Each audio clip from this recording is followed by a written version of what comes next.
Get higher fast, they say it's the dream, but the silence feels louder than it seems. Applications sent like ships in the dark. No replies, no spark, no start. You think it's a paper, just words on a page, but it's a system to break out the cage. Get higher fast, it's more than your past. You're the go-to pro, let the world know. Get higher fast, leave the doubt in the past. Worried they're looking at the years you wear, like time erased what you bring to the chair. But it's not about age, it's the way you play. Pushing yourself, lead the way, the way. Connect to the ones who make the calls, shake the fear, break the walls. Get higher fast, it's more than your past. You're the go-to pro, let the world know.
You scroll through hundreds of job descriptions, but they all sound the same. You spend so much time on every application, but it doesn't seem to matter. You send off application after application, but never hear back. You thought the interview went so well, but it's a no. You jump through all the hoops. The news keeps saying how there are all these employers that are struggling to find people to hire. So why does finding a great job have to be so hard? It doesn't seem very logical or fair. It's not. The system is broken. It's not your fault. The process most people go through to get a job is awful. But here's the good news. The system isn't very smart. In fact, it's downright dumb. It can be beaten. How? Most prospective employers and employees today are using the same old tired strategies that have been around forever. It's like professional camouflage. Everybody just blends into the crowd. But you don't have to be that way anymore. You can get traction. You can stand out from the crowd to unleash your God-given potential, to help a world in need, to do work that matters, to earn what you and your family deserve. You can do this. You're meant to do this. There are bright things on the horizon for you. This is the way. Welcome to the workshop. Get hired fast without settling, getting ignored, or losing hope, so you can do work that matters and earn what you and your family deserve. My name is Eric Woodard. I'm a high-performance career and leadership coach based out of Washington, D.C. And if you are here on this Tuesday in January, just wanted to acknowledge you for being here. I know your time is really valuable, and the fact that you're here just suggests to me that you're somebody who takes your career seriously. There's probably a lot of other things you could be doing right now, and you're here. So the commitment I want to make to you in the next 60 or some minutes is I'm going to offer you everything I can to help you elevate your job search. And I already see a lot of you, right? Eric and I have been having quite the discussion about the syntax of how to spell Eric. I see Ryan and I saw Richard and I see okay. If you would put in the chat where you're from and how long you've been on the job search, because I want to know. I want to know how long people have been on the job search, because look, folks, sometimes being on a job search can feel a lot like pounding sand. Sometimes it can feel like waiting on a glacier. Other times it can feel like you're wandering through the desert. Other times it can feel like you're going into the arena. I see there, Richard. Hi there in Colorado, right? I see there, Emily in New York City. It's been a while for you. Hi there, Liz in the Big Apple, 6 months for you. Hey there, Molly in Minnesota. Hope you're doing okay today. Sometimes it can feel like looking into an abyss, right? When you're on a job search. I see there, John in Minneapolis. I see there, it's been a short time. Hi there, Mahesh in Utah. Sometimes it can just be really hard. Hey there, Michelle right here in Alexandria. So if you would, here's what I would say to you. Hey there, David, searching for a long time. Hey there, Lauren, right? Hi there, Ryan in LA, Ariel in Atlanta. Hey there, Clarence. Hey there, Rick. Hey there, Dale. Hey there, Umar in Michigan. Hi there, Katrina in Miami. If you are unsure about the direction you want your career to go, hey there, James and Casey. If you're struggling to find ways to describe what you do, hey there, Brian in Nashville. If you're uncertain if your resume is any good, hey there, John, I noticed your name when you registered, John Cash. I'm sure you've gotten this a lot. People should hire you just because of your name, John Cash. And I'm sure that's been with you your whole life. Thank your parents. Hey there, Juan in Ecuador, living in New York City. If you've been wrestling with how to follow up after you apply, if you're tired of applying and you're hearing nothing back, if you've been doing interviews that seem to go great and then you get a big fat no, if you're trapped in a job you don't like and you're not sure, hey, that's right, John, right? Hey there, Ralph, nice to see you, right? And especially if you're losing hope, this is a workshop for you. On the other hand, if you're somebody who's just kind of super casual about your career, not really willing to do much work, reluctant to take responsibility for the results you've been getting, really just interested in finding a job to make money and that's it, and you're sort of stuck in your ways and you know all the reasons you've been trouble having finding a job, if you're unwilling to be authentic, this may not be the workshop for you. I love you, and this may not be the workshop for you. So what you're going to learn today, how to get hired fast without settling, getting ignored, or losing hope.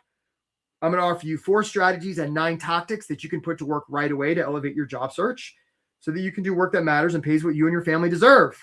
Our agenda for today, I'm going to briefly just tell you a little bit about who I am, where I'm coming from. Some of you know me, like some of you I know you wrote before and you signed up for this workshop because you've had friends or family that have worked with us and gotten really great results, and you're like already wanting to know more. And a lot of you are like, who the hell is this Eric guy? And that's fine, right? I'm just going to tell you a little bit about where I'm coming from. Again, 4 strategies, 9 tactics. For those of you who do already know that you want help with your job search, or who decide you want help with your job search during this call, guys, for those who watch this workshop, we offer free coaching calls, right? Free coaching calls. And for those calls, we're going to explore like what's been working in your job search and what hasn't.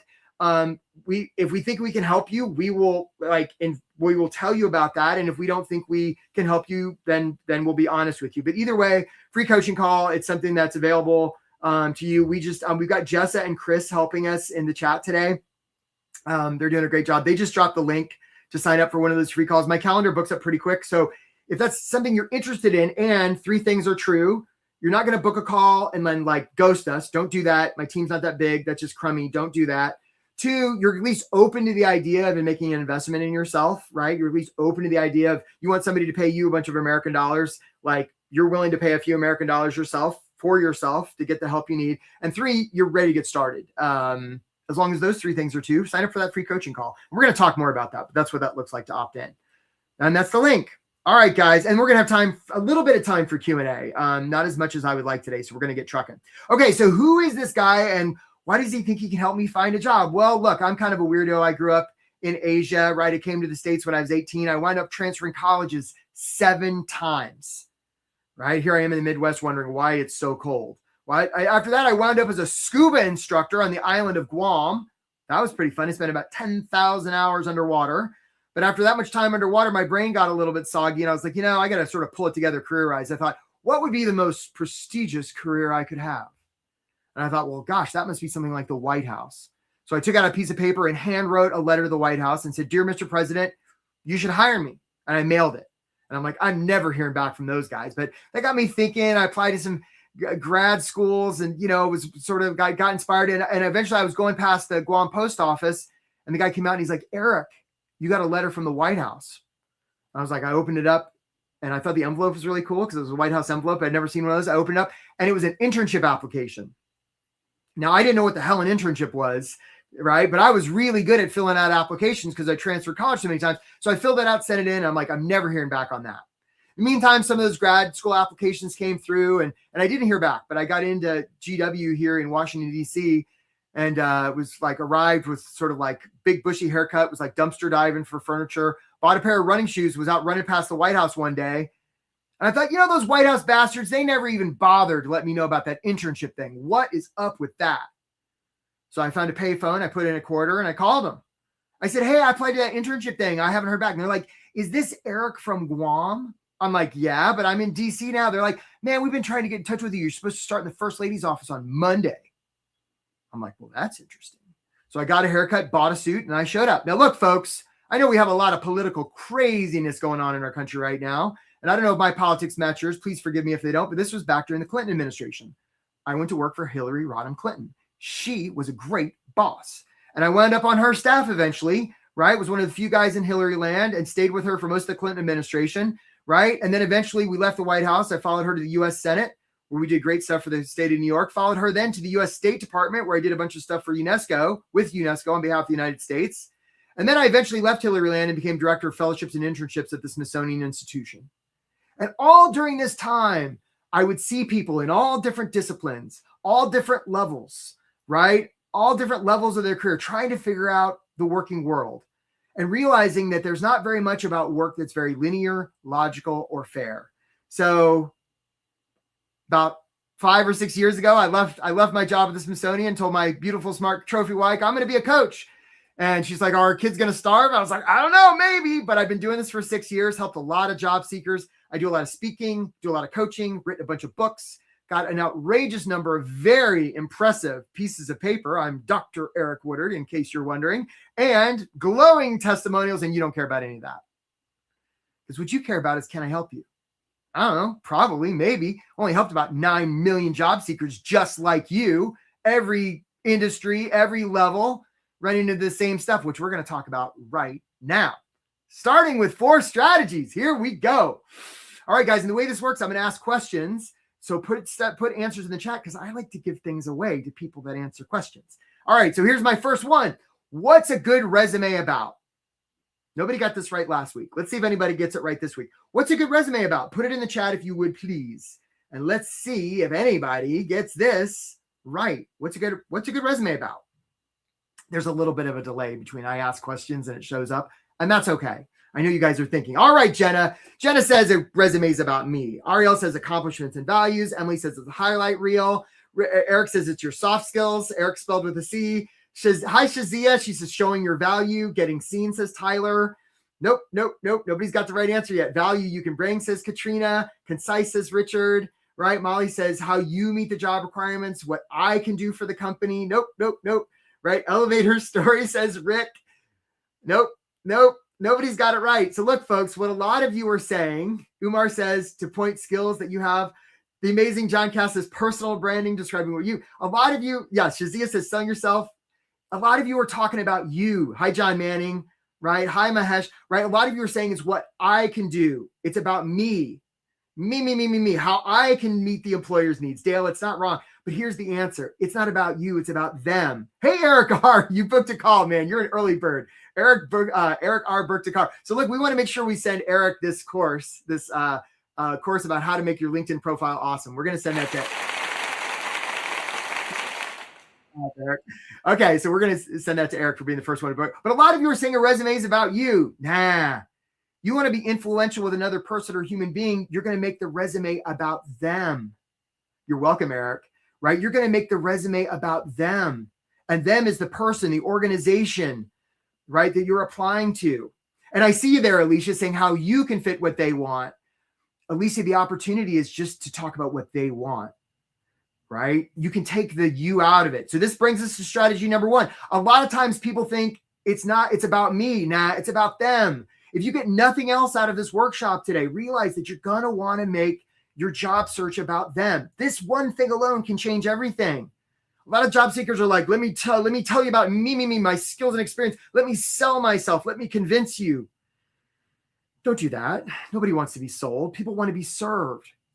And it's very likely that part of the reason we think it's about us is very likely the first resume, just like when I wrote that cover letter on Guam, the first resume we ever did was coming out of school, and in school it is about us. It's our cubby, it's our desk, it's our transcript, it's our diploma. And yet when we move to the working world, those of you who are seasoned professionals, and I see a lot of you on here, it's not about you. It's about the constituent, the client, the customer, the shareholder. It's about them. Okay, so we're just getting started here, guys. Strategy number 1, make it about them. All right, guys, I feel like giving more stuff away. If I went to a library and I saw a shelf full of storybooks, and I pulled off one of those storybooks and I looked at the front cover, there'd be some words. What do we call those words on the front cover of a storybook? What do we call those words? I see you, Clarence and Alicia and Eric and Richard. So glad you're here. Okay, what do we call those words on the front cover of a storybook? Right, Eric Roth. Hey, you know what? Eric already signed up for a call, so we've already given away the course. So let's do Emily and Jenna. Well, actually, Jenna, we're going to give you a second chance, right? It's Emily Ridge. Good job, Emily. We're going to give you this course, Emily Ridge, how to make your LinkedIn profile awesome, right? Because it is a title. That's right. Right? It's a title. Now, isn't it interesting? That's the same term we use to label people in the workplace. Don't worry, Jenna. We'll get you. Don't worry, Jenna. We'll get you. It's a title, right? And I see you there, Denise and Mahesh and Richard and Ariel and Katrina. You're all getting it right. You're right. You're so welcome, Emily. That's right, Richard. It's a title. And that's the same term we use to label people in the workplace, which tells me that just like we label people, we might label a storybook with a title. We label people in the workplace with a title. And this brings us to the idea of stories. Okay, I got another question for you. Another chance to win something cool. What percent of human decision-making do you think is emotional versus logical? Emotion, is it 50-50, 60-40, 40? Like, what's the ratio? When it comes to human decision-making, what percent is emotional and what percent is logical, right? Because this really matters. And it's part of the reason stories aren't. So that Ryan, a resume is about you, man. So Eric says 80-20, Samant says 90, 10% logical, Katrina says 70-30. Haven't seen the right answer yet. Peter says it's 35-65. Very precise numbers. Dini says 50-50. Jessica says 80-20. Oh my gosh. Shubranshinu. I'm mispronouncing your name. Yes, Shubranchu. I hope I'm saying that right. You got the correct answer, Shubranchu. It's 100%. Oh no, actually you didn't. It's not 100% logical. That's wrong, Shubranchu. The answer is something else. Michelle Vergata, you got it right. It's 100% emotional. And don't worry, Shubranchu, we'll get you again. But Michelle got it right. Yeah. It's 100% emotional. Good job, Michelle. So we're going to make sure we send you that course about how to make your LinkedIn profile awesome. Good job. It's 100% emotional. And the reason we know it's 100% emotional is when somebody gets their limbic system damaged, their capacity to process emotion. Hey, Ashley S., you booked a call. Nice job, Ashley. Let's make sure we take care of Ashley with the free course, guys. Ashley S., we look forward. Free coaching call for Ashley S. She's going to show up and she's going to get some coaching. Good job, Ashley. It's 100% emotional. And the reason we know it's 100% emotional is when people get that part of their brain damaged, they're fine, except they can't make a single decision. And this brings us to the importance of stories, because stories are how we convey emotion. It's like what Maya Angelou said. People won't remember the data, but they will remember how you make them feel. And stories are how we transmit emotion. So if you're not using stories in your resume, your cover letter, your follow-up, your interview, you're really leaving a lot on the table. We want to dive into storytelling. So powerful, right? Let me tell you a story. One time I was taking applications and they pretty much all looked the same except for this woman named Maggie. She wrote about how the summer before she'd been in a terrible car accident and her arm had been severed. Wow, that was quite a story. I even remember right now how I felt when I read it. So we accept Maggie to the program, right? We're getting ready for Maggie's first day. I'm thinking, okay, we got a one-armed Maggie. How are we going to have to do accommodations for Maggie? Maggie shows up the first day, 2 arms. Now, it was bandaged from where it had been partially severed and reattached, and Maggie was doing some physical therapy. She was going to be okay. Now, was I pissed off Maggie had 2 arms? Of course not. I was so happy Maggie had both her arms, and I remember how happy I felt to this day. I probably might not be able to tell you much else about Maggie, but I remember that story, and now you will too, because stories are powerful. So you're going to want to use stories in your stuff, guys. All right. Natalia, you booked a call. Good job, Natalia M. We look forward to talking to you, man. I knew this was going to be a good crowd, man. You guys are not messing around. Good job, Natalia. Okay. Who can tell me who this guy is? What's this character? What's this character called? I'll give you a hint. He lives in Idaho. What's this guy called? Who knows? Who knows this guy's name? Anybody know what this character is? He goes to high school. What's this guy called? Who's going to get it right? David B booked a call. Nice job, David B. Oh, I see you, Ralph. Wait, okay, I see 2 people. I see Ryan Reed and Ralph Giamacco. Good job. You guys, right? You guys are going to get the free LinkedIn course, right? How to make your LinkedIn profile awesome. And I see you there, Michelle and Johnny Cash and Karina. I got you, right? Yeah, we got you. There's more questions coming, right? It's Napoleon Dynamite. Now, for those of you who aren't familiar with this fine piece of cinema, take a break from your job search and go watch it. Come on, folks. We're trying to create a society here. And don't want to spoil it to you, but the gist of this particular scene is Napoleon Dynamite's a high school kid. He sort of beats to his own drum. And in this particular scene, he's on stage in front. Hey, Shazia, you booked a call. Nice job, Shazia. We're going to take care of you that course. Shazia's got a free coaching call coming her way, right? So like Napoleon's a high school kid. In this particular scene, he's got to do some sort of performance in front of the entire student body, right? He's managed to get a cassette tape up to the sound booth. But now the music's playing and he's got to do something, which he has not prepared for. So Napoleon just does this crazy dance, impromptu, improvised. And when he's done, he's sort of panting and sweaty and all of his fellow students are like this. And then they burst into applause. And the reason it works is because it's so authentic. Jamie Kern-Lima, the founder of IT Cosmetics, she says everybody's a good dancer if they commit fully. And she's right. And this brings us to strategy number 3, which is authenticity. Humans hire humans. Now I can collectively hear you all. You're like, Eric, what about the ATS? What about the algorithm? Don't you have to worry about that? Don't you have to have an ATS friendly resume? Well, how's that been working for you? I already know. Guys, companies use different kinds of software and they're all different. It's like a filing system. And yes, sometimes those things filter resumes out and we don't have to play that game. And if you've been busy playing with that game, stop doing that. Take all the time and energy you've been spending doing that and divert it to connecting with real humans. We're going to talk more about this because humans are who humans hire. That's great. Yeah, now they're even interviewing people by AI. It's not great, right? It's basically just lazy recruiters or people who don't have money to hire people to hire people. It doesn't make a lot of sense, right? So you want to be human. You want to have evidence in your resume that you're a human. For example, it does suck, right? Like one time I was working with this woman, her name was Nina. And she had a great looking resume. I said, okay, Nina, this resume is pretty good, but where's the evidence that you're human? She's like, huh? I'm like, well, like, what do you like to do for fun? Like, what's weird about you? And she's like, well, I have a pen collection. I'm like, well, that's super effing weird. We got to put that on there. She's like, no, I could never do that. That's silly. So I did my best coaching Nina. I heard from her a month later. She had it on her resume. She went in for the interview. They interviewed her for 30 minutes. They talked about pens the whole time. And then she got the job offer. The clients I work with, I cannot tell you how often and how well this works. We had a woman last year from Vegas, and she came up with this. Now I steal it. She put 2 truths and a lie on her resume. She got 2 interviews and 2 offers just because of that. Candace S. booked a call. Nice job, Candace. Guys, let's make sure we're taking care of all these folks with the LinkedIn course. Good job, Candace. Look forward to talking to you, right? Be human. Humans hire humans. In an increasingly automated world, the opportunity is to be more human, not less. And I'm a fan of AI. I get AI. It's cool. And there are ways to use it in your job search that works. And there are ways that it works against you. Worrying about algorithms is one of them. And it's even hard to say algorithm. What even kind of word is that, right? It's like picture. I can't even say it. Authenticity is your superpower. All right. Yeah, it did, Eric. I see you there, buddy. All right, let's talk about strategy number 4. Abe Lincoln. Give me 6 hours to cut down a tree. I'll spend the first 4 sharpening the axe. This brings us to the power of systems. There's nothing wrong with you.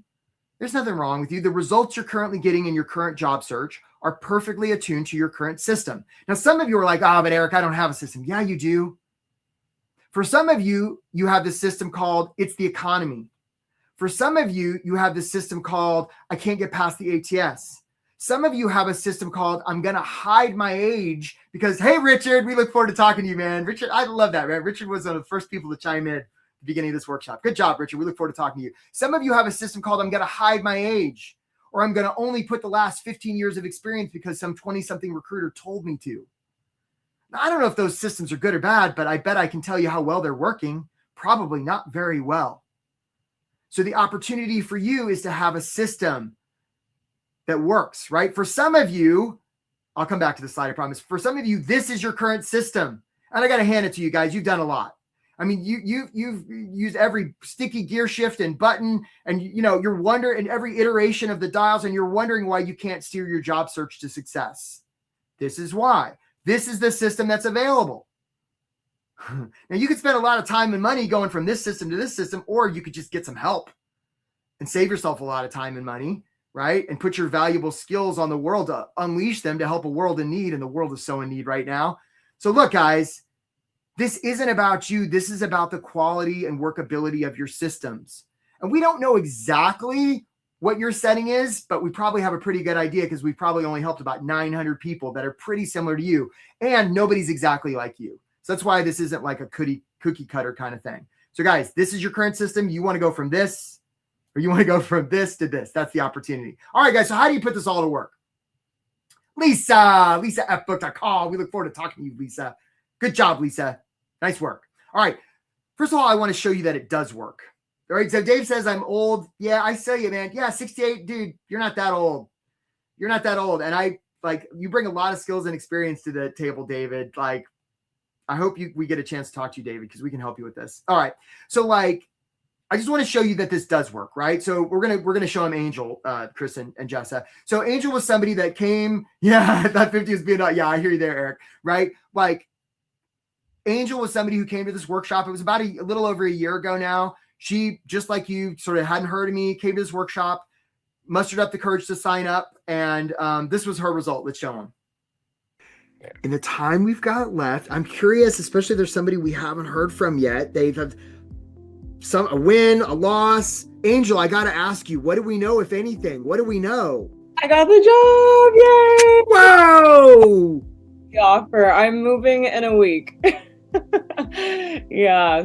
Yeah, it's crazy. And I know when we first met, you're like, oh, like, let's get something by your birthday. And my birthday is in 4 days, so I was able to do it. Yay. And I just want to acknowledge you. Like, you dove in, you did it, you did the work.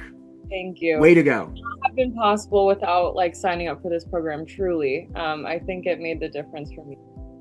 So good, Angel. Yeah. Really happy for you. Super awesome. Congratulations to you. Yeah.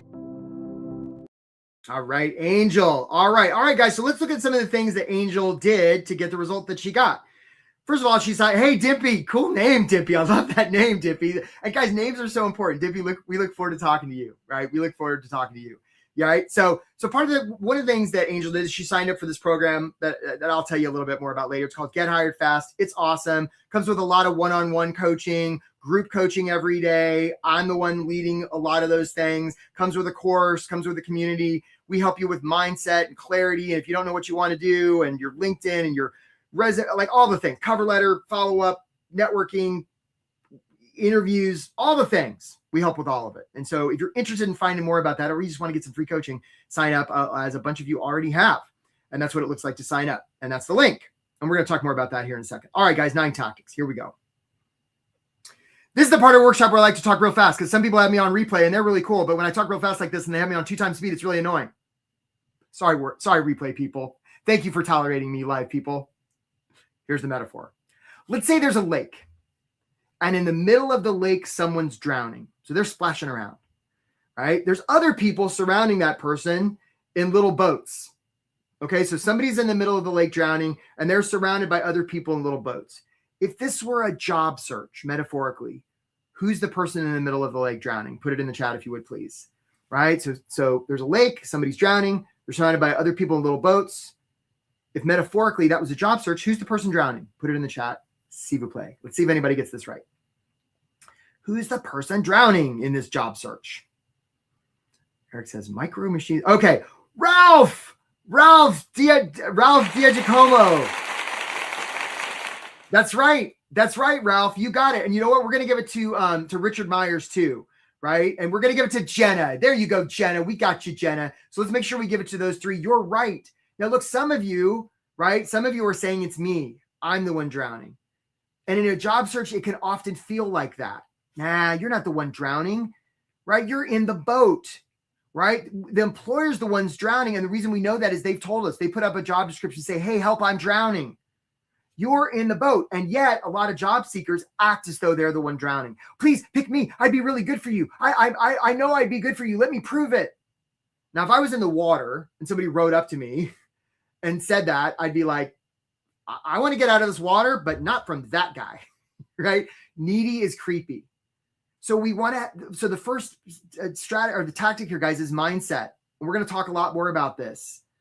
People don't want to be sold. They want to be served. You want to approach your job search from a place of service. Remember, it's not about you in the boat. It's about them in the water drowning. And see, once you can sort of lean into that, everything changes. It's part of the reason when clients work with me, they get hired real fast. Hey, Greg. Greg's going to find out more about that. He signed up for a call. Good job, Greg. Let's make sure we take care of Greg with that course. And Greg, look forward to talking to you, man. All right. Here's another one. Some of you know the show Deadliest Catch, right? They put these big steel crab pots on the bottom of the ocean floor with a little bit of bait, hoping to catch some crab. This is in Alaska. And sure enough, Charlie the crab comes along, and Charlie says, hey, free lunch. And you would think that was Charlie's voice because he's a crab, and that's just his voice. Crabs have normal voices, but Charlie's voice is like this. It's really weird, I know. Anyhow, Charlie climbs in. That's what it sounds like when Charlie eats. And meanwhile, other crabs come along. Sally and Cheryl and Bob. They join Charlie. And more crabs keep joining, but eventually there's no more bait left. And so Charlie says, I'm out of here, boys. Now here's the interesting part. When Charlie tries to crawl out of the crab pot, the other crabs will pull him down. They'll even pull off one of Charlie's crab arms. They'll even do a crab murder on Charlie, because that's how crabs roll. Crabs like to be with other crabs. Crabs feel safer with other crabs. And of course, the sad part is they all get pulled up and become somebody's dinner. And this brings us to environment. It really, really matters. A lot of times when people join the program I'm talking about, they get hired fast just by optimizing their environment. And when I say environment, it's not just physical environment. It's social, emotional, spiritual, intellectual. It's all of it. And sometimes there's aspects of our environment we might have loving family members that really want us to settle because they can't stand to see us in pain for getting rejected again. But not Chris, man. Chris is taking action. He booked a call. We're going to have a conversation with Chris. We look forward to that, Chris. Good job. Let's make sure we take care of Chris, right? It's your environment. You're going to want to optimize your environment. And if you do have those loving family members that are just wanting you to settle because they love you so much, it's not particularly helpful. And there's ways that you can create boundaries so that you can get the job that's going to pay you and your family what you deserve, right? Some of you are familiar with the idea of reference group, where the average weight, income, education, the 5 people we hang out with most. You're going to want to hang out with some better people. It's one of the things we offer in the Get Hired Fast program. All right, guys, here we go. It's hard to hit a blurry target, which brings us to tactic number 3, which is vision. Some of you know the proverb, where there is no vision, the people perish. I would say the same thing about job seekers. Sometimes I'll ask a job seeker, I'll be like, how much money do you want to make? I'm like, well, I want to make anywhere between $50,000 and $150,000. I'm like, that's beautiful, Gomer. What do you want to do? Well, I want to help people. I'm like, that's really beautiful. And it's really freaking vague. No wonder Gomer can't find a job, right? Vision. You want to have the map before you go into the forest, right? This has to do with the reticular activating system, which is part of our brain. And this is the part of our brain, like there's a great Bruce Lee quote. He says, be careful what you tell yourself, your body's listening. Same thing with a job hunt. If you're surrounded by an environment where you're getting negative messages, you'll believe them. If you used to have a boss that told you you were no good, you'll tend to believe it. So the opportunity is to surround yourself with better references, and also to have a vision, right? There's a reason when we go to buy a new car and we leave the lot, we're like, nobody's got this car, that we now see it 5 times. It's just that we weren't looking for it before. But Sarah's got vision. She just booked a call. Nice job, Sarah A. We look forward to talking to you. Good job. Man, I love this crowd. You guys knew this was going to be a good crowd, man. You guys are taking action. I love that. That inspires me. Seriously. I see so many job seekers out there. They're like, no, I'm just going to keep doing what I've been doing. Not you guys. You guys are booking calls. Love this. Love it. It's inspiring. Gives me goosebumps. You can't see them, but I got goosebumps. Anyhow, I digress. Reticular activating system. If I say the color red, you'll literally all think about the color red now because I just said it. When race car drivers drive 500 miles in a circle, they intentionally don't look at the outer wall, because if they do, that's where the car tends to go. So if you don't have vision, you're just going to be like one of those race car drivers driving 500 miles in a circle, going nowhere. So you're going to want to have vision about who is out there drowning and how you might be able to rescue them. All right, guys, I got another question for you. Here we go. If I went to the hardware store, Molly J booked a call. Look forward to talking to you, Molly J. I love this crowd. All right, Molly J booked a call. Let's make sure we take care of Molly J. I go to a hardware store and I buy this. What would I be buying? Put it in the chat if you would, please. What would I be buying if I went to the store and bought one of these crazy looking things? What would I really be buying? Let's see if anybody gets this right. Sometimes people do. All right, you guys nailed the who's drowning question, man. That one you didn't give people a chance on that one, right? I went to the store and bought this. What would I be buying? It's not bad, Ryan. It's not bad. It's not bad. Let's see who else we get here. Okay, so Eric says solution to a problem, tool, right? You're buying process systems, says Richard. Jenna says solution. It's not bad, Jenna. Okay. I think we got to, Jenna, I know we already took care of you, but Ryan, I think you got it, Ryan, right off the bat. Right. What we're actually buying here, folks, what we actually want is a whole. Like, I don't need this sitting around my garage, right? This beautiful thing. What I actually want is a whole, right? So good job, Ryan. You got it right out of the gate, Ryan Reed. You got it, right? And actually, I don't even need a hole. What I actually want is a place to put the hook. And actually, I don't want a bunch of hooks coming out of my walls. That sounds dangerous. Gash my arm open, right? What I actually want is a place to hang the picture. And actually, I don't even want a place to hang the picture. What I want is the feeling that I get when I look at the picture of my beautiful, smart family that's hanging on the hook, that's in the hole that was made by the drill. And this brings us to giving them safety. A lot of job seekers have spent a lot of time and energy like, let me talk about me. Let me on my resume put my executive summary about all about me. Me. Let me have my cover letter talk about me. And that's just a hot dumpster fire. We know that doesn't work. You know that hasn't worked. That's what you've been doing. We know that doesn't work. Some of you are maybe going to start talking about them, and that's fine. But the danger is you're going to be talking about the drill. I'm starting to hear now from people that took this very workshop right about the end of August They're like, Eric, I did all the things and I'm talking about them. It's not working. I'm like, show me. And I'm like, yeah, you're talking about the drill. This is the danger of implementing this stuff on your own. It just wastes time. So what you're going to want to do instead is not talk about the drill or the hole or the hook or the picture or even the feeling. What you're going to want to get to is the thing that keeps that employer up at night when they're laying in bed trying to go to sleep. If you can get to that, you don't have to worry about how many fake applicants LinkedIn says have applied before you, right? You don't have to worry about that because they're going to feel so seen, heard, and understood that it's not even fair to your competitors. KDW, you took action. Love that, Katie. Look forward to talking to you. You are inspiring, Katie. Make sure we take care of Katie, right? We're going to make sure we got Katie on the schedule, right?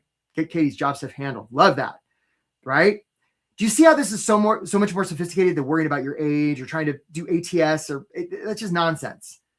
The opportunity instead is to make them feel seen, heard, and understood. How do I know what that is? Yeah, that's one of the things we talk about in the program, Karina, right? Is how you can how you can dig down to really what they care about. If you can get to that, it's easier than you might think, right? Like there's only one reason they're going to hire you. And that's that they trust you. And Karina, the way that we build trust is by talking about the things that they care about. That's how we build trust. How can you make them feel seen, heard, and understood? That's the whole ball game, guys. All right, we're going to talk a little bit more about this. All right, let's go on to the next tactic. Resumes. Now, look, folks, resumes are kind of the least good way we've come up with to do any of this stuff. And it's what we do. So, paper. You're going to want your paper to not follow best practices, right? You don't want to do that because it's a form of professional camouflage. For example, do you have hyperlinks on your resume? Do you have logos? Right? The opportunity here is we want Karina's resume to be the most Karina resume that's ever existed. Same with Ryan, same with David, same with Rick, same with Mahesh, right? The opportunity is to do your version of a resume that makes it impossible for them to ignore it. And by the way, what's a good resume about? It's about them. We want your resume to be designed so when they look at your resume, all they see is possibility for themselves. And when I say resume, it's the cover letter, it's the follow-up, it's all of it. You want to communicate with them in a way they cannot ignore. And it's easier than you might think.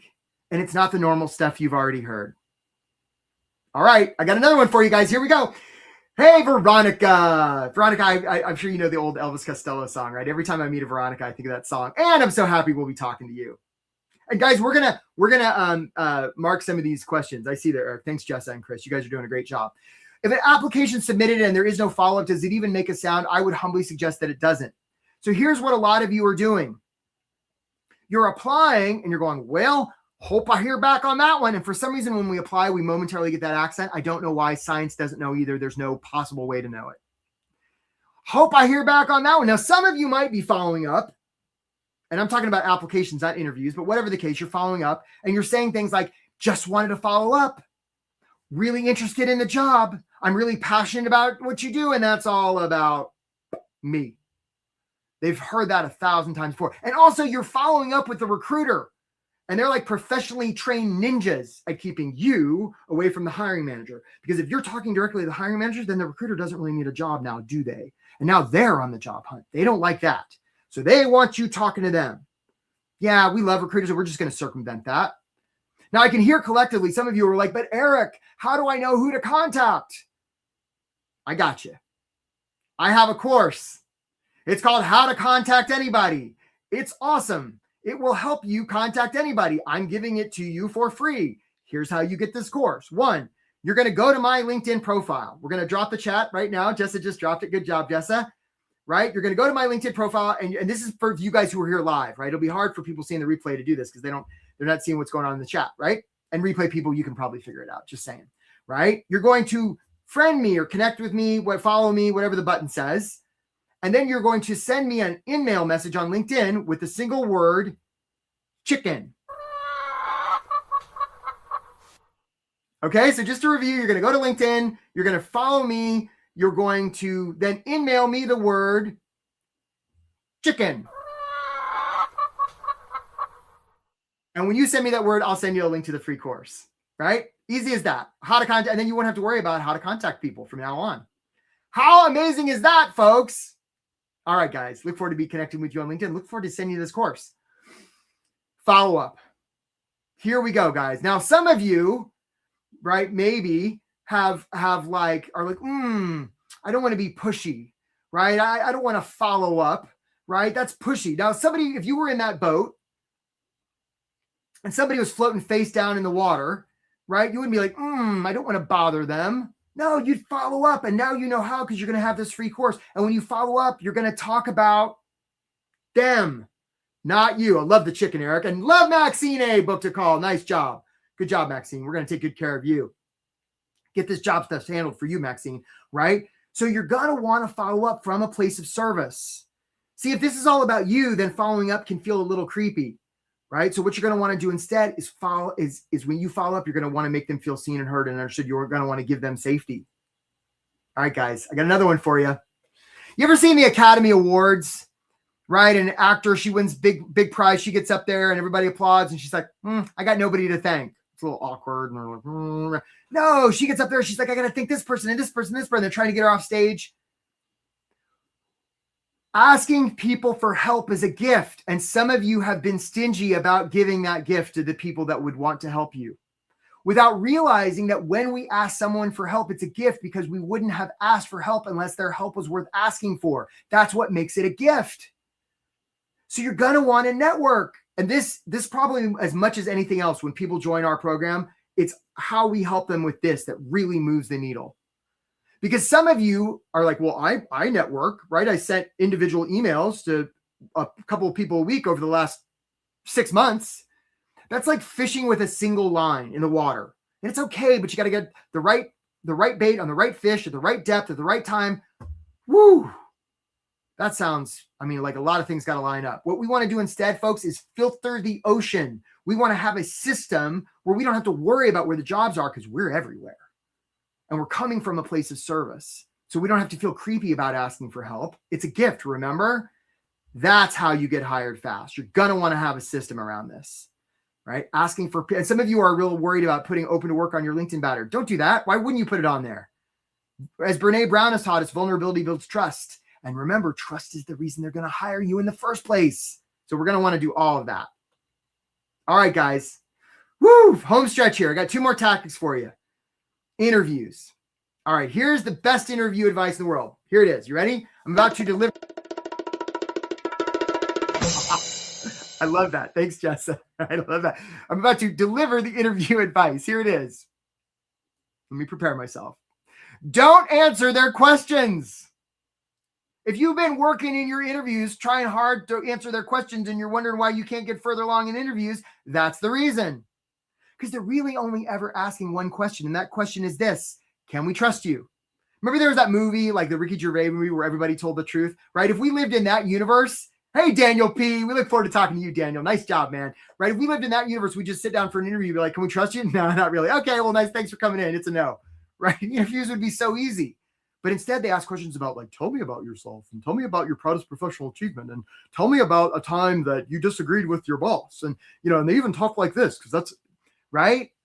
When really all they're really asking is, can I trust you? So rather than answer the question, what we're going to want to do in TED is give answers and tell stories that build trust. Now, look, if it's a technical interview and they're asking you what 1 + 1 is, sure, tell them 2. But even in those kind of interviews, what they're really asking is, can we trust you? If there's technical stuff that you don't know, can we trust that you're going to learn it? That's all they're really asking. Hey, Ryan, nice job, man. Good job. We look forward to talking to you, Ryan. Okay. So that's what interviews are all about, right? You're going to want to focus on building trust when it comes to an interview. It's not about answering the questions. And actually, if you do this, they won't even remember the question they asked. It's the darndest thing. They'll just know that they like you and they won't even know why. It's because they trust you.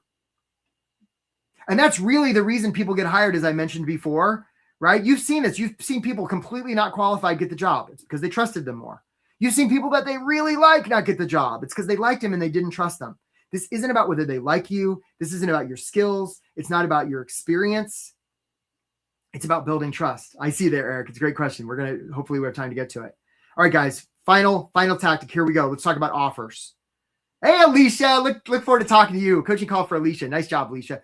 So 2 things when it comes to offers. 1, you don't have to worry if you're qualified for a job. They'll have an opinion. And it's actually their opinion that matters. And really, they're not worried about whether you're qualified. They're worried if they could trust you. All right. So you don't have to worry if you're qualified. before you apply for a job. And two, you don't have to worry if you want the job, because unless and until they make you the offer, you don't know what you're saying yes or no to. So you can go in from a place of curiosity. When you look at job listings, rather than think, oh, am I qualified or do I want that job? Yeah, throw that all out the window and instead look at where's their possibility here. If you come, people that join this program, it totally changes their job search. Do you see how that might change your job search, right? If instead of worrying about whether you're qualified or whether you want it, you just approach it from a place of curiosity, so much easier, so much more possibility. All right. Lots of possibility here, guys. All right, guys, we went through all that really fast. Here they all are. 4 strategies. Jenna, we look forward to talking to you, man. I love seeing this is I love seeing people that ask questions and then I see they book a call, right? It's great. Love it. Right? So like 4 strategies and 9 tactics. This is how you get hired fast, my friends. And you don't have to worry if like the stuff I'm talking about works. It does. I got the receipts. And probably a lot of you are like, well, this is a little bit different than what I've heard before. In fact, this goes against what I've heard before. Thank you for noticing. This isn't stuff that's Googleable. This is stuff that I've developed through my own career, right? Contradicting a lot of part of the reason I decided to become a coach is there was so much terrible job advice out there that didn't work that I was like, I can't stand it. I'm going to lose my mind. I have to help people. So that's why I'm here. Okay. Now, some of you, after hearing this, you're like, I'm just going to keep doing it on my own for a little bit. And I just want to send you a lot of love. Doing it on your own, if what you're doing hasn't been working, if the system that you've currently got hasn't been working, it's expensive. And here's why.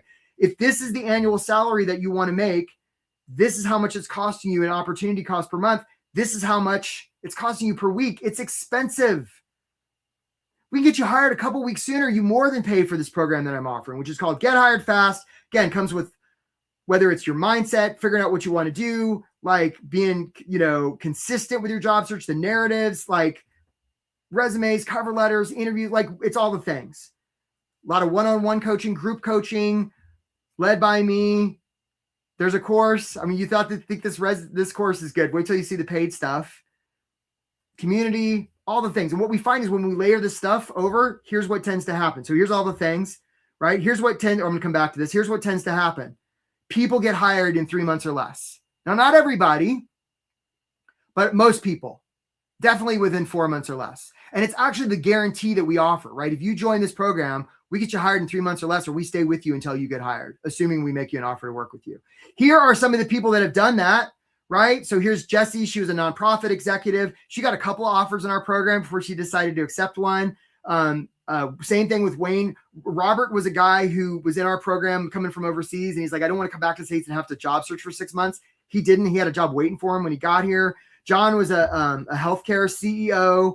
We got him squared away. Amy was somebody who kept having interviews, and we get to the final interview, and then it was a no. We got her squared away. She's in a job now that she loves. I hear from her every once in a while. Philip was an early professional, right? We got him 2 offers at once, and you already heard from Angel. So you don't have to worry if this stuff works. We got the data, and not that you're going to make a data-driven decision. We already talked about that, right? But we got the data, we got the stories, and the thing that you're not going to want to do is keep doing what you've been doing to get the same results you've been getting. Right? You don't want to do that, right? Because that's like the definition of insanity. So some of you are like, well, can I afford this big fancy program that creates all these miracles? Yeah, probably, right? We have payment plans. It boils down to I think it's like a little bit over $300 a month, right? What a lot of people do is they sign up for the program, they get it financed, and then they pay off the rest when they get the job. Works great. Saves them a lot of money.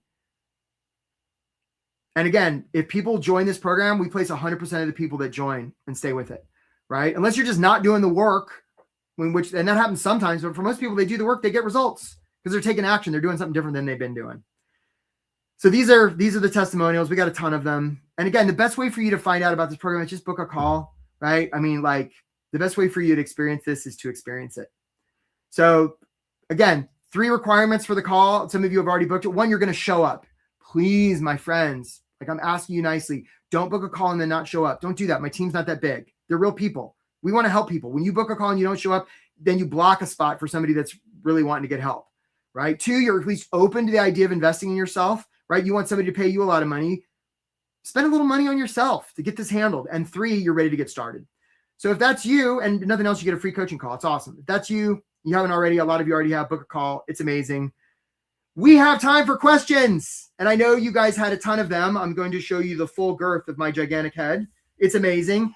All right, guys. So appreciate you for being here and just acknowledge you. Let's see how many questions we can get through in the next 9 minutes. Let's have it. All right, Jessa and Chris, let's see here. So Eric Roth, but what about those creative resumes that can't parse correctly? So yeah, there are such a thing as creative resumes, Eric. I know exactly what you're talking about. And by the way, if somebody signed up here and I didn't give you a shout out, we got you covered. We're going to give you the free course. I got you. Don't worry. I got you. We're going to look forward to talking to you. The opportunity is to send in a resume that, like shows your personality. I know you're an Eric. You have a lot of personality, and you're also going to want to circumvent that process. One of the things that we actually do, it works super well. Actually, if I had more time, I'd play the testimonial. We have somebody who was in our program, and this is what all my clients do now. Just, those automated rejection letters, you can go ahead and ignore those. Just ignore them. Ignore them. And what you do in the meantime is find the hiring manager behind the scenes, make them feel seen, heard, and understood. So they're like, oh, this guy, Eric Roth. Yeah, I want to talk to him. They knock on the back door of HR and they're like, Eric Roth, I want to, and HR's like, but we already sent him the automated no. The hiring manager's like, I don't care. Bring him in for an interview. And all of a sudden, Eric, you'll get this magical congratulations. Welcome to the interview. I have so many clients that get jobs because of this. And in fact, the employer actually respects that they didn't give up because that's the kind of people they want to have working for them. People believe what you show them more than what you tell them. All right. Next question. We got so many questions. Hi, Shazia. I wonder how it works when so many people receive referrals. Yeah, it does. Referrals do add a layer of trust, and it's social proof. They don't even have to be referrals from within the company. They can just be other people writing on your behalf, or it can be you reaching out and connecting with a hiring manager and making them feel seen, heard, and understood. It's the simplest thing ever. And sometimes it can be the hardest thing ever. That's why I built a program around it. Right. But like, if you can connect with a real human, it means everything. And part of the reason like AI and all that stuff is great is more and more people are doing the opposite. Like, well, I'm not going to pick up the phone and call. I'm going to have AI write my cover letter. I'm not going to customize my resume. I'm definitely not going to follow up because that would be, do the opposite. Let everybody else do that while you do the opposite. You're more human. Let them be less human. Good question, Shazia. All right, next question. What else? Oh, Eric Roth. How do you evade questions? So you're not that you're evading questions. You're just answering the question that they're really asking. A lot of times people in interviews, especially if they're not professional interviewer questions, they say, like, they would feel weird saying, well, can I trust you? And even if you said, yeah, they wouldn't believe you. Because again, people believe what you show them more than what you tell them. So that's what we're doing here. We're actually not evading their questions. What we're actually doing, Eric, is we're actually answering the real question that they may be too chicken to ask. Trust me, they won't mind.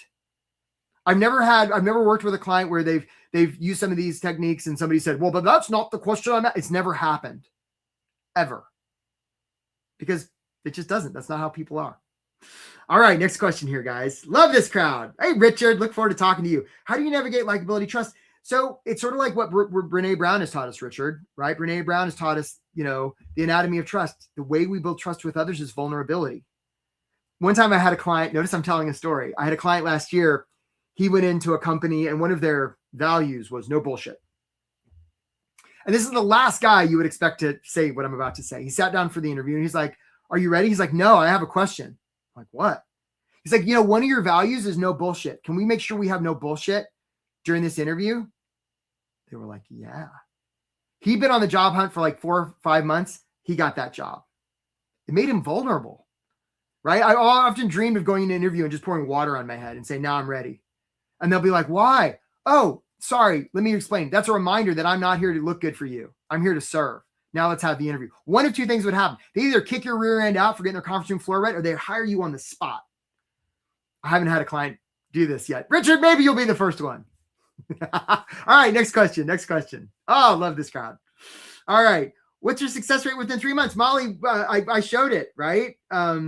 It's if you go back, it's usually about, I don't know, 75, 80% people usually get hired. It's probably about 60% in the first 3 months. And then it's usually about 75 in the 4 months. Megan D booked a call. We look forward to talking to you, Megan. Good job, Megan. Different people have different circumstances. Some people get sick. Some people decide they actually don't want to get a job. Some people want to start their own business. So things happen. Some people just don't do the work, but it's usually about 75, 80% within the first 3 or 4 months.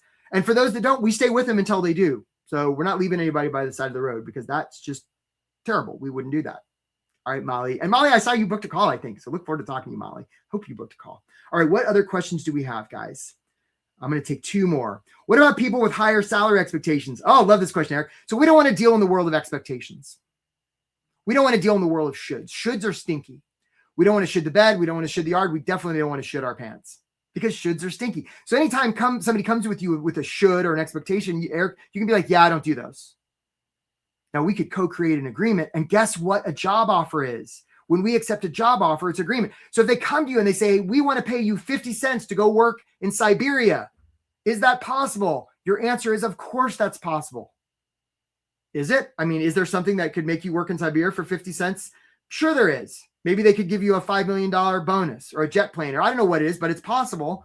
So we want to stay out of the land of the knowing, and we want to stay in the land of possibility. Let them fall in love with you. And then when they make you the offer that says 50 cents in Siberia, that's when you can say, you want somebody who can do this and this and this. How can I do that for 50 cents a year in Siberia? And now we're in the business of co-creating an offer.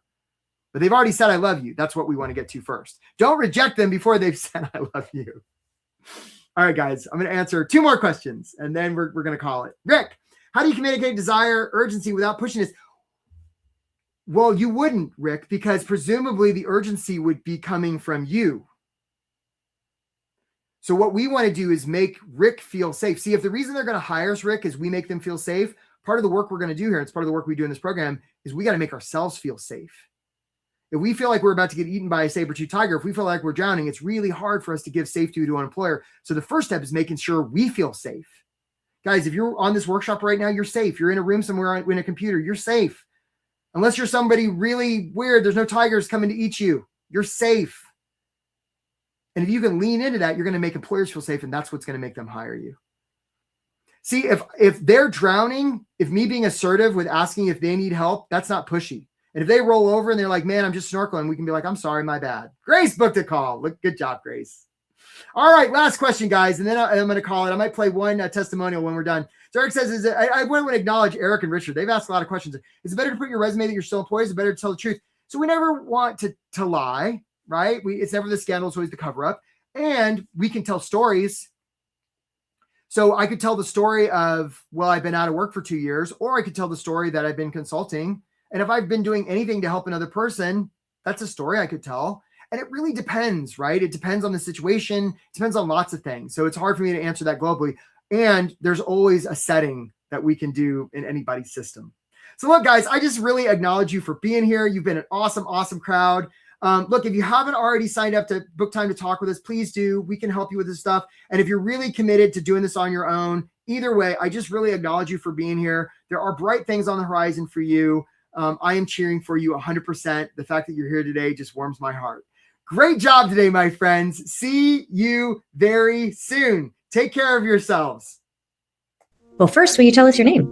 Jeff Borker. I just want to thank all of you guys. I didn't know how fast this was going to work.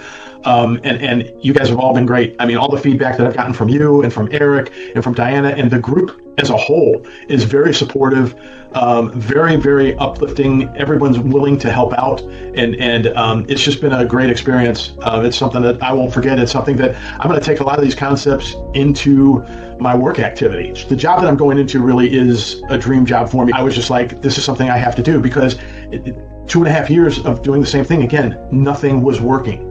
I was getting rejections, I was getting ghosted, but I would say put any predispositions away, go into it with an open mind, do the webinar, do the introductory call, and really just do it because it works. Hi, Mason Fisk, and I live outside of Boston currently.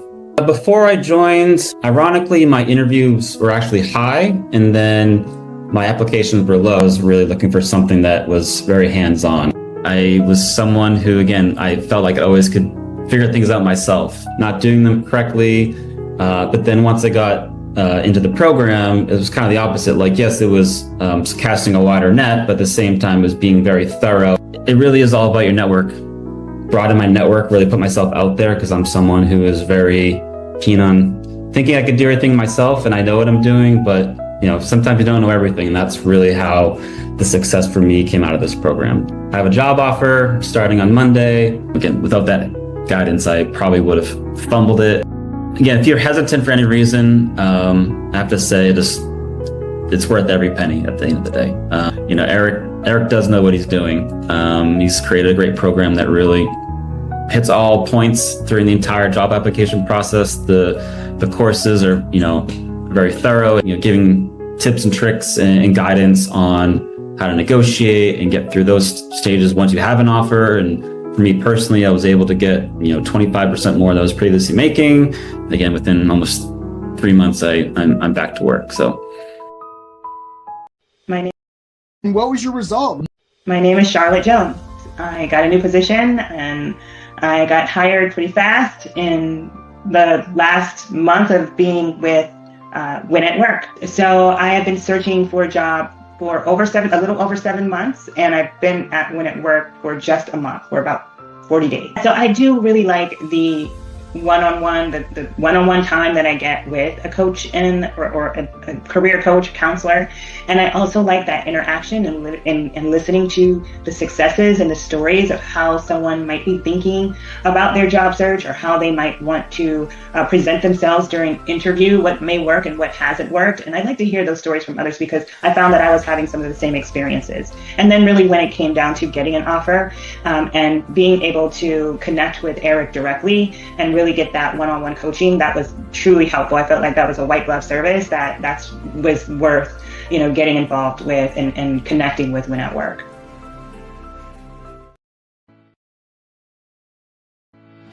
Oh gosh, this is going back in my memory. I would say I was probably searching for 2.5, 3 months before I came across Win at Work. I saw Eric. I had probably sent 20 resumes, and I had 2 different sets of interviews and never got any further. All I kept hearing was, it is very competitive. It's so much different. And I just thought, you know what? Why am I doing this on my own? I need to find an expert to help me. I was in the midst of looking when I came across one of Eric's ads. It was an invitation to join a webinar. And so I did. He was great at building up and telling you what you needed to do and draw you in. I will say right off the gate, it was a completely different approach to job searching. Applying for jobs just isn't a fun thing. And it's easy to get burned out, and it's easy to start thinking negatively, and you just don't want to do it anymore. But you guys were always there, kept encouraging us to keep doing it. And so I did. So having that support to urge me to keep going was one. Number 2, the completely different format for the resume was amazing. It was like nothing that I had ever seen before. I have received a number of comments. I felt much more confident sending out that polished cover letter and that polished resume. How long does it typically take for someone in the Win at Work program to get a job? And he gave percentages, and I don't remember what they were, but X amount in the first 6 weeks. And then I think it was a larger percentage in the first 3 months. And I'm like, okay, that's what I need to aim for, is those first 3 months. And I wasn't too far. I may have been a week or 2 past that, but what he said was true. So that's exciting. And I feel like I got the best of everything I was looking for. I started job searching a month before I started the program. It took me between 6 months and a year since COVID to find contract jobs. So when I got the notification, the Win at Work, Get Hired Fast, it was called Get Hired Fast email, I said, I just knew immediately this was the way to go to quicken the time. I immediately jumped on this because in the past, it had just taken so long to find work and find the right kind of work. I mean, I've had in my career a couple of really horrible contracts, and I knew my biggest problem in getting hired was first my resume. I felt comfortable about interviewing with companies. The interviews I was not worried about. It really was the resume. Doing that master resume from beginning to end with everything on it was incredibly freeing. I joined on 5/29 on an 8/11. I had not only a job offer, but the job offer that I wanted. And that was incredible. When I got immersed in this whole program, there are so many great things here. Just learning all these new tools and tips. And it was the power hours. They were boosters. And I love the fact that they had a theme every week as you were, going through this process. And it was just so comforting to have that. And then the individual coaching sessions, those were great.